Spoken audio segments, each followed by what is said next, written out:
Hujan rintik turun pelan, menyapu debu-debu yang melekat di badan truk tua berwarna merah kusam. Lampu-lampu jalan lintas Sumatera berkedip samar, seperti lelah menyaksikan dosa-dosa yang terus terjadi di bawahnya. Di balik kemudi, duduk seorang pria bertubuh tegap dengan sorot mata tajam namun kosong. Bagas, nama itu terpatri di dada kiri jaket lusuh yang ia kenakan.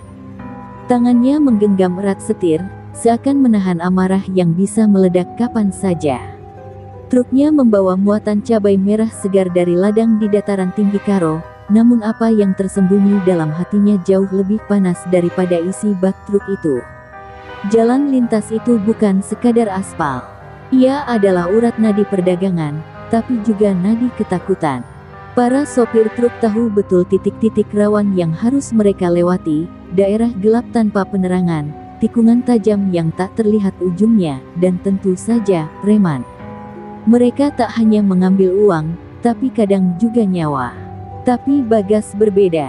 Bukan karena ia lebih berani, tapi karena ia sudah kehilangan sesuatu yang lebih berharga dari hidupnya sendiri. Jakarta, 2 hari lagi, gumamnya pelan, seperti mengingatkan dirinya untuk tetap fokus. Radio tua di dashboard memutar lagu lama Rhoma Irama, tapi Bagas tak mendengar nada, ia hanya mendengar suara masa lalu. Suara seorang wanita menjerit, suara kaca pecah, suara tawa kasar para bajingan yang merenggut segalanya darinya 5 tahun lalu. Malam itu tak pernah hilang dari ingatannya. Dan sejak malam itu, ia tak pernah lagi menjadi orang yang sama. Di pos pemberhentian kecil, ia sempat turun sebentar untuk mengisi solar dan menyeruput kopi hitam. Seorang sopir lain mengenalinya. Mas Bagas, masih kuat bawa cabai sendirian? Hati-hati, daerah depan rawan, Bang Ujang udah keluar penjara. Bagas hanya mengangguk. Ia tahu nama itu. Bang Ujang bukan sekadar preman jalanan, ia algojo. Pernah membakar truk beserta sopirnya hanya karena tak diberi uang jalan. Tapi Bagas tak menunjukkan takut. Ia malah tersenyum tipis, senyum yang membuat sopir lain bergidik aneh. Truk kembali melaju, melewati hutan-hutan gelap yang dipenuhi kabut. Jam menunjukkan pukul 2 dini hari, waktu paling sunyi sekaligus paling berbahaya. Lampu-lampu dari truk besar lain mulai jarang terlihat. Bagas seperti masuk ke dunia lain, dunia sepi, dunia milik para pemburu dan yang diburu. Tapi kali ini, sang buruan membawa perang dalam diamnya. Di tengah tikungan menanjak, truk Bagas melambat. Bukan karena mesin rusak, tapi karena cahaya senter dari depan menghentikannya. 3 orang berdiri di tengah jalan, satu membawa parang panjang, satu lagi besi bengkok, dan satu tersenyum sinis sambil memegang rokok menyala. Mereka mendekat perlahan, seperti serigala lapar yang tahu mangsanya sudah terpojok. Tapi mereka tidak tahu, truk ini bukan truk biasa. Dan sopirnya bukan pria yang bisa ditakuti dengan senjata. Berhenti, Bang. Titip rezeki buat anak-anak sini ya, ucap salah satu dari mereka. Tangannya sudah menempel di gagang pintu truk. Tapi sebelum ia sempat membuka, Bagas perlahan menarik napas. Dunia menjadi sunyi.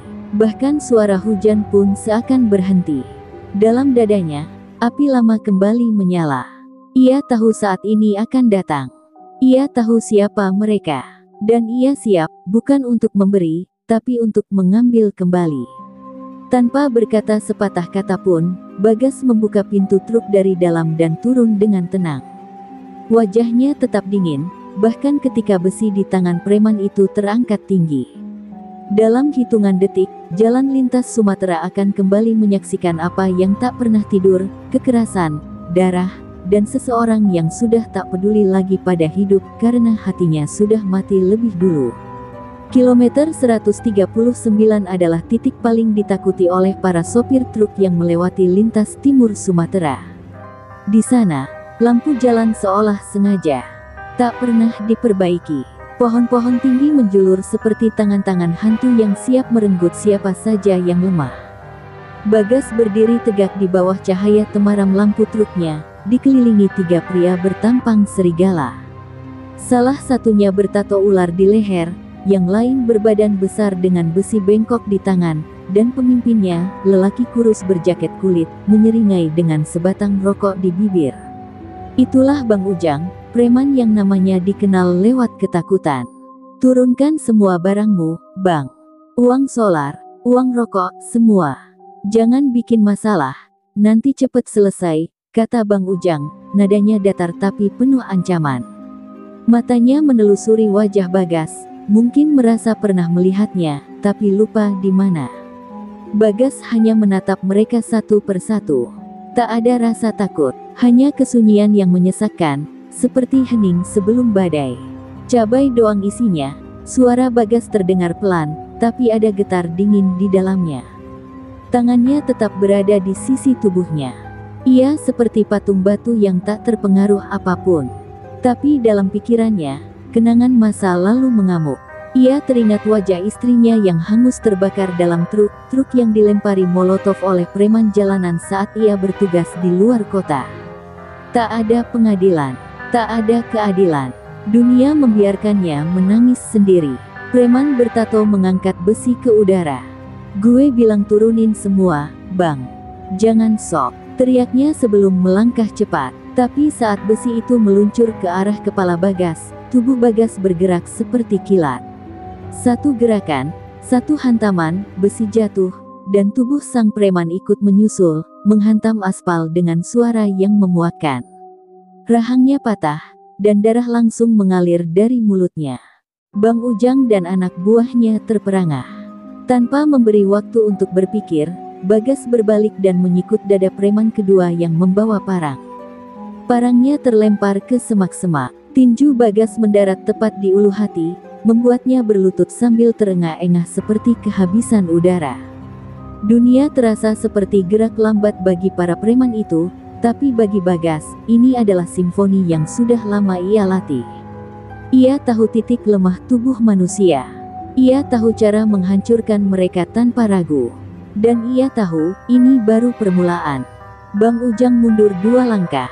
Matanya melebar, baru kini ia benar-benar melihat wajah Bagas. Kau yang dari beras tagi itu. Suaranya mulai gemetar. Ia mengingat malam saat truk terbakar bersama seorang wanita di dalamnya. Ia mengingat seorang pria berlumuran darah yang datang terlambat dan menatapnya dari kejauhan. Dendam tak pernah tidur, dan sekarang, dendam itu berdiri di depannya.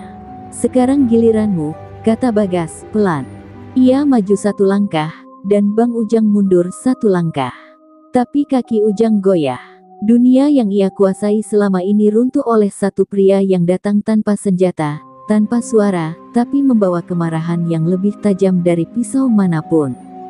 Ujang berusaha kabur, tapi Bagas mengejarnya seperti bayangan. Di tengah gelap, hanya suara napas, ranting patah, dan jeritan tertahan yang terdengar. Truk Bagas tetap menyala, lampunya menerangi 3 tubuh tergeletak di tanah. Darah mengalir di antara cabai yang jatuh dari karung. Campuran merah itu menjadi lambang malam yang tak akan pernah dilupakan. Kilometer 139. Bagas kembali naik ke kursi kemudi, menyalakan rokok yang sudah lama ia tinggalkan. Matanya menatap lurus ke depan. Ini baru 1, gumamnya. Mesin menderu, dan jalanan kembali menyambutnya, menuju neraka-neraka berikutnya. Bagas menyalakan mesin truknya, namun sebelum pedal gas diinjak, ia menatap kembali ke kaca spion.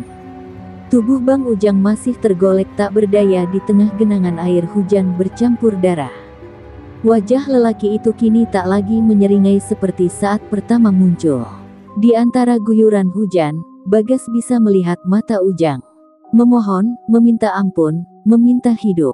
Tapi Bagas hanya menatapnya kosong. Ia bukan Tuhan. Ia hanya pria yang pernah dibiarkan kehilangan tanpa belas kasihan. 1 gerakan tangan, dan pintu truk tertutup pelan. Bagas melajukan truknya perlahan, membiarkan roda-roda berat itu menggulung genangan merah di aspal. Malam tetap sunyi, seperti tidak ada yang terjadi. Tapi di kepala Bagas, suara-suara lama kembali berteriak. Ia masih bisa mendengar tangis istrinya di ujung telepon, saat ia diserang, saat kobaran api menghabisi nyawanya. Mereka adalah kata terakhir yang ia dengar sebelum sambungan terputus. Setelah itu, hanya teriakan. Selama 5 tahun, Bagas hidup berpindah-pindah, menjadi sopir bayangan, mengangkut apapun demi bertahan dan mencari jejak. Tak ada yang tahu siapa dia sebenarnya. Ia menghapus namanya sendiri dari dunia. Ia tak lagi datang ke makam istrinya. Baginya, kuburan itu tak cukup mewakili luka. Luka itu tinggal dalam dadanya, hidup dan mendidih. Malam ini, satu dari luka itu mulai dibalas. Tapi ia tahu, ini belum selesai. Kilometer 139 bukan satu-satunya sarang preman. Ia tahu jaringan mereka lebih luas, terorganisir, dan menjual pengaruh hingga ke polisi jalanan. Bang Ujang hanyalah salah satu simpul kecil dari jaring besar bernama Lintas Merah, sindikat jalanan yang mengatur jalur logistik dengan kekerasan dan suap. Bagas telah lama menelusuri namanya, menulis dengan tinta hitam di buku catatan kecil yang selalu ia simpan di balik kursi truk. Dan sekarang, satu nama telah dicoret. Telepon genggam jadul di dashboard tiba-tiba berdering. Nomor tak dikenal. Bagas angkat, tanpa bicara. Suara di seberang langsung menggelegar. Kau pikir kami tidak tahu, Bagas? Kau bisa kalahkan Ujang, tapi kami bukan Ujang.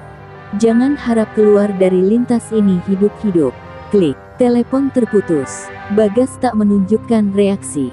Ia hanya mematikan telepon, lalu mengambil satu linting rokok lagi. Tangannya gemetar, tapi bukan karena takut, karena murka yang belum selesai. Langit mulai memucat. Fajar datang seperti noda tipis di atas malam yang masih menghitam. Di sisi jalan, Bagas melihat bangkai truk tua yang pernah terbakar. Hitam legam, sunyi. Itu truk istrinya. Ia berhenti sejenak, turun dari truk, dan menatap puing-puing itu dengan mata basah tapi rahang terkunci. Di sana, ia bersumpah dulu. Dan kini, ia datang kembali bukan untuk mengenang, tapi menuntaskan. Aku tidak akan berhenti, ucapnya lirih. Hujan menetes dari ujung rambutnya, seperti air mata dunia yang ikut menyaksikan. Ia kembali masuk ke dalam truk. Karung-karung cabai yang basah menyebarkan aroma pedas yang menusuk. Tapi bagi Bagas, bau itu bukan sekadar rempah. Ia adalah simbol dari perjalanan ini, panas, menyengat, dan berwarna darah. Tangannya kembali menggenggam setir. Jalanan masih panjang, dan namanya masih banyak di dalam buku kecil itu. Dengan satu tarikan napas, Bagas kembali memacu truknya ke arah selatan. Lintas Sumatera yang sunyi itu mulai menyimpan cerita baru, cerita tentang seorang pria, sebuah truk, dan dendam yang tak bisa dihentikan siapapun. Jalanan itu akan terus berdarah, sampai tak ada lagi nama yang tersisa di catatan hitam miliknya. 5 tahun lalu, langit berastagi begitu cerah. Matahari memantulkan sinarnya ke ladang hijau, dan angin membawa bau tanah yang menenangkan. Di teras rumah sederhana, Bagas duduk bersama istrinya, Ayu, wanita yang selalu tersenyum meski dunia sedang muram. "Kapan pulang lagi, Mas?" tanya Ayu, sambil menata bekal ke dalam kotak makanan. Saat itu Bagas masih aktif sebagai anggota satuan khusus militer. Hidup mereka tak mewah, tapi penuh harapan. Dan pagi itu, ia pergi dengan janji yang sederhana, "Sebentar saja, sayang. Tugas terakhir sebelum aku berhenti." Tapi hidup tak pernah setia pada janji. Hari itu berubah menjadi kabar buruk. Di tengah tugas luar kota, Bagas menerima telepon dari Ayu dengan suara tercekat. "Ada yang lempar batu, Mas, truknya, kami dikejar." Suara Ayu di ujung sana terdengar ketakutan. Lalu suara laki-laki lain, teriakan, tawa kasar, disusul jeritan panjang. Sambungan terputus. Bagas segera meminta izin pulang. Tapi saat ia tiba di titik pemberhentian truk yang biasa digunakan Ayu untuk berdagang cabai, semua sudah menjadi abu. Truk yang terbakar masih menghitam.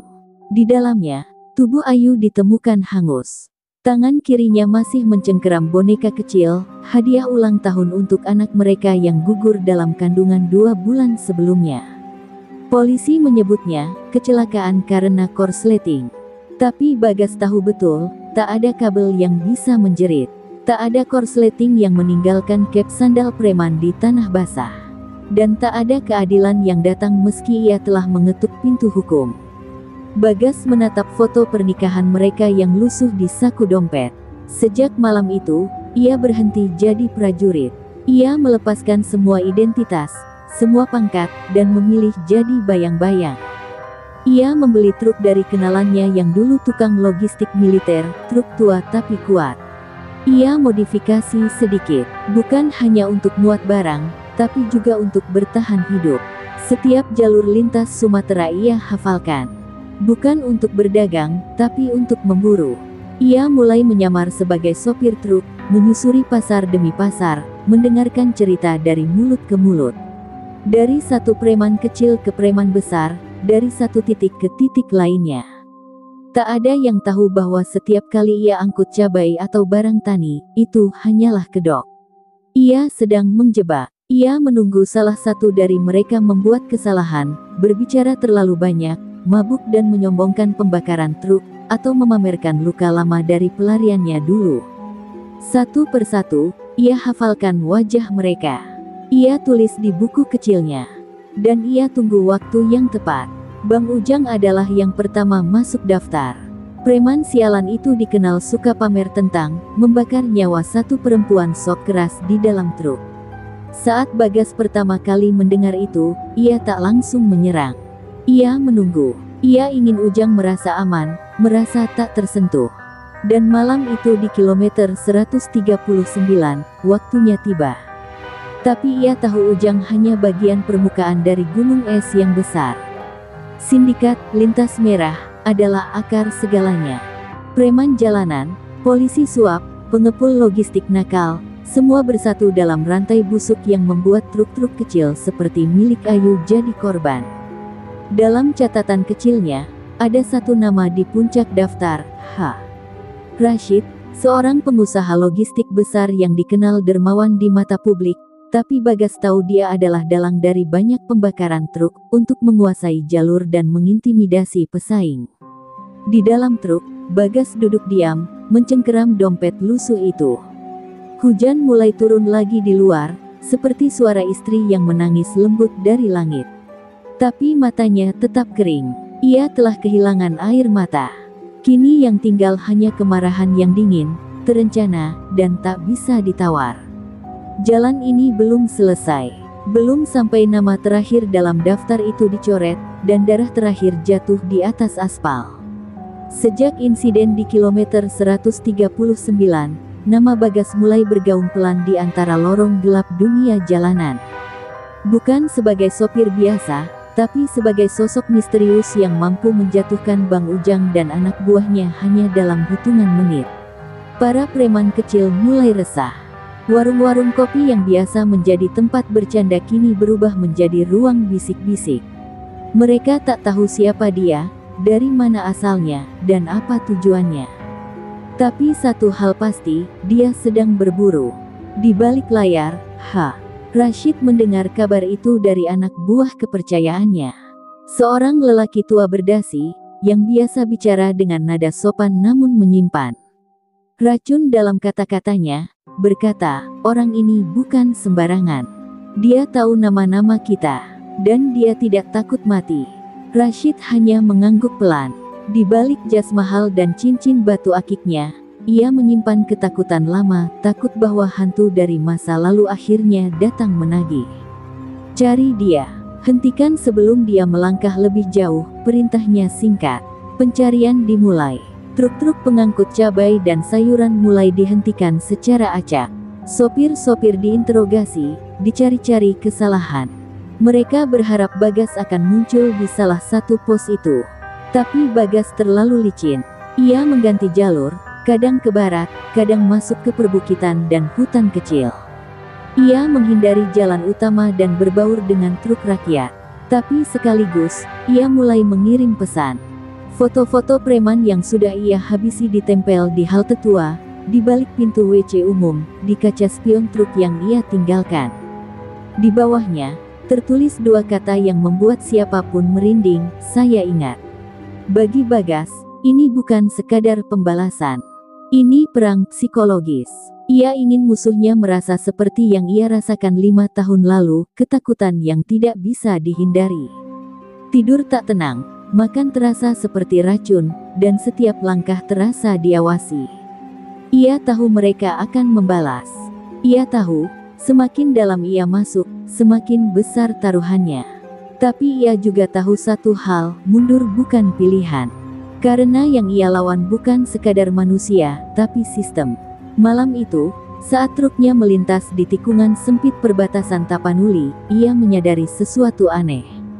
Jalan yang biasanya lengang kini dipenuhi batu berserakan. Lampu jalan mati, dan ada bayangan di semak. Dalam sekejap, 3 truk dari arah berlawanan memblokir jalannya.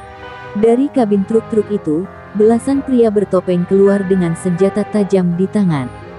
Satu di antara mereka berteriak, "Kau kira bisa main hakim sendiri, anjing?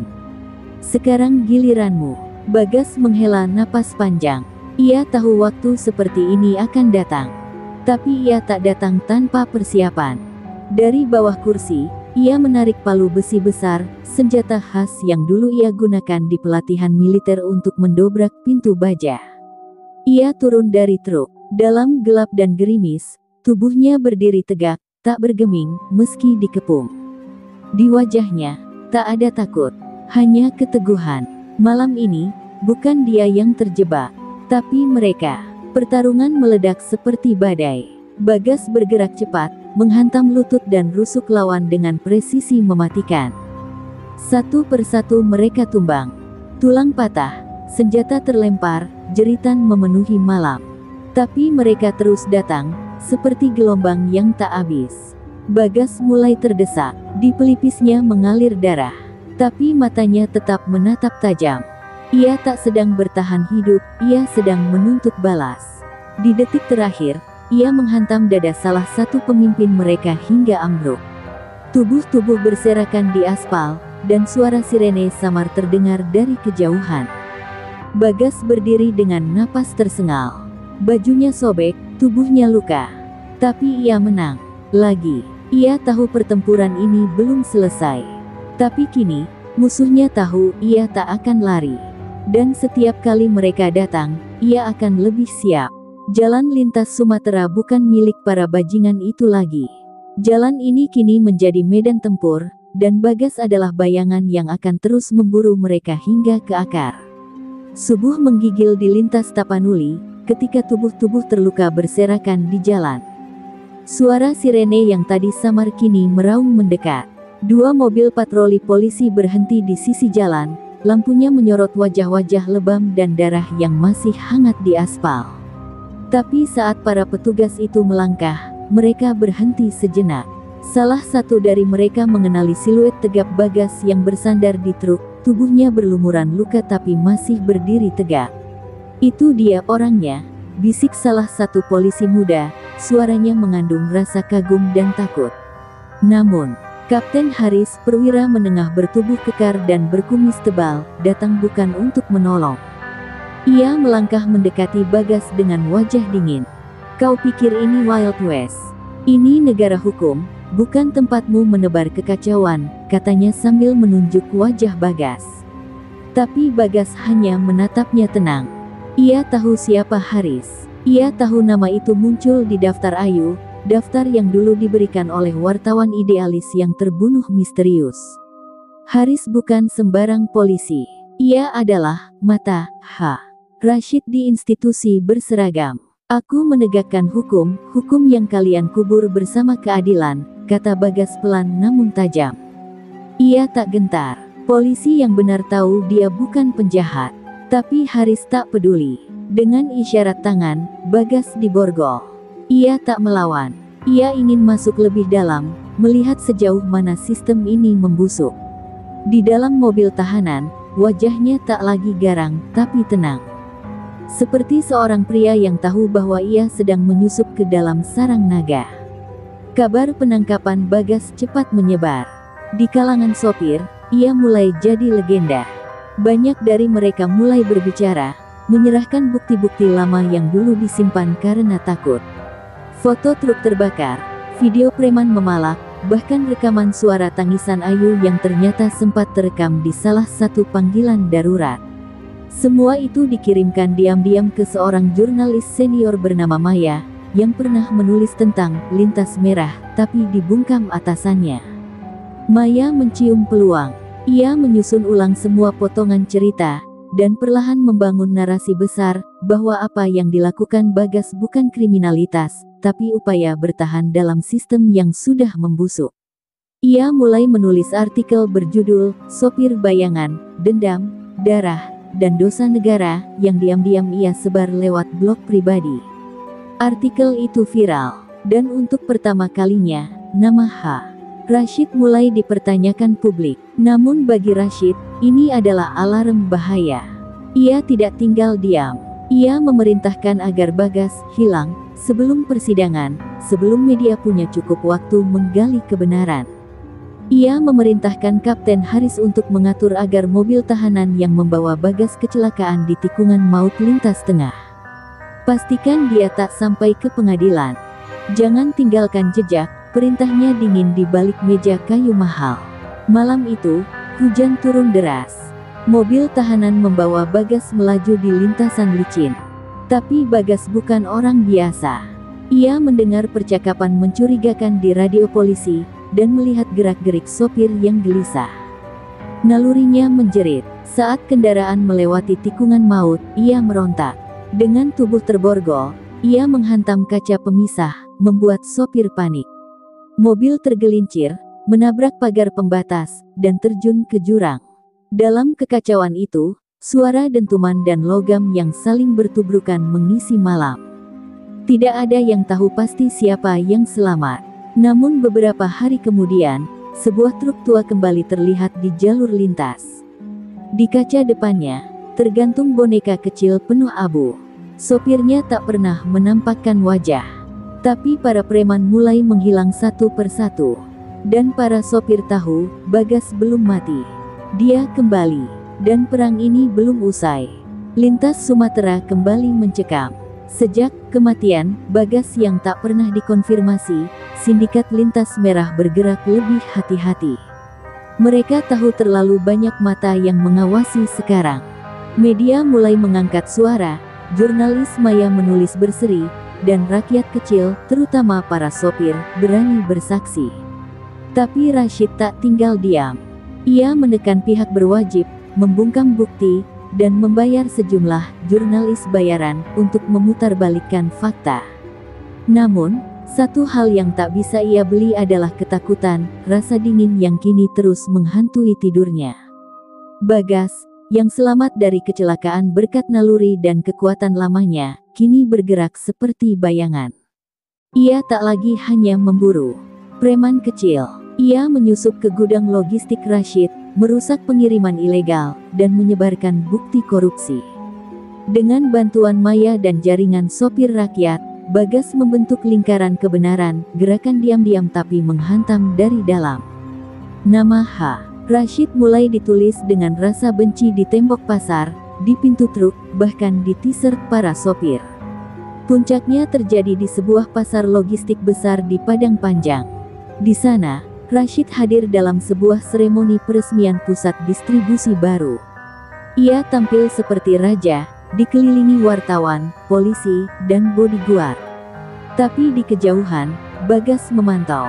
Ia telah menyiapkan rencana selama berminggu-minggu, bukan sekadar balas dendam, tapi pengakuan publik. Ia menyamar sebagai kru logistik dan masuk ke dalam gedung melalui jalur belakang, membawa satu koper berisi dokumen pembuktian, rekaman pengakuan preman, dan satu kertas kecil, foto Ayu. Ketika Rashid naik ke panggung dan mulai berpidato dengan suara bergetar penuh pencitraan, listrik padam. Seluruh ruangan gelap gulita. Lalu layar besar di belakangnya menyala sendiri. Sebuah video mulai diputar, rekaman suara Ayu sebelum tewas, diikuti gambar-gambar truk yang dibakar, dan wajah-wajah para korban. Ruangan mendadak bisu. Wajah Rashid memucat, tangan gemetar, dan ia menoleh ke kanan. Di sana Bagas berdiri, dalam sorotan lampu darurat, matanya seperti bara api yang membara di malam gelap. Ini bukan soal dendam, Suara Bagas menggema di ruangan. Ini soal semua orang kecil yang kalian injak, yang kalian buat jadi abu di jalan lintas ini. Termasuk istriku. Sontak bodyguard Rashid maju, namun para sopir yang hadir di kerumunan segera berdiri menghalangi mereka. Kerusuhan kecil pecah, dan Rashid mencoba kabur, namun terpojok. Di luar gedung, polisi yang selama ini bungkam mulai bergerak. Mereka menerima salinan bukti dari Maya, dan kini tak bisa lagi mengabaikannya. Beberapa petugas muda menahan Rashid. Jeritannya penuh amarah, seperti raja yang sadar tahtanya telah dicabut paksa. Saat malam menelan padang panjang, Bagas duduk di atas truk tuanya, memandang langit berbintang. Di sisinya tergantung boneka kecil Ayu, satu-satunya warisan cinta yang masih tersisa. Ia tahu jalannya tak bisa kembali. Meski kebenaran terbuka, tak akan ada yang benar-benar mengganti kehilangan. Tapi ia lega. Jalur lintas Sumatera kini kembali milik rakyat. Milik mereka yang hidup jujur. Milik mereka yang tak lagi takut menghadapi si rakus berseragam atau si pengecut bersenjata. Maya duduk di sisi kiri truk, menyerahkan secangkir kopi. Namamu akan dikenang, Bagas. Tapi wajahmu mungkin takkan pernah diketahui dunia. Ia tersenyum kecil. Bagas menjawab pelan, biar saja. Aku tak butuh dikenal. Aku hanya ingin mereka bebas berjalan tanpa dihentikan, tanpa ditusuk di gelap. Ia menyalakan mesin. Truk itu melaju perlahan, menyusuri jalan lintas yang kini sunyi. Tak ada lagi yang menghadang. Tak ada lagi darah di aspal. Di kaca belakang truk, satu kalimat tertulis dengan cat merah. Jalan ini milik yang berani melawan.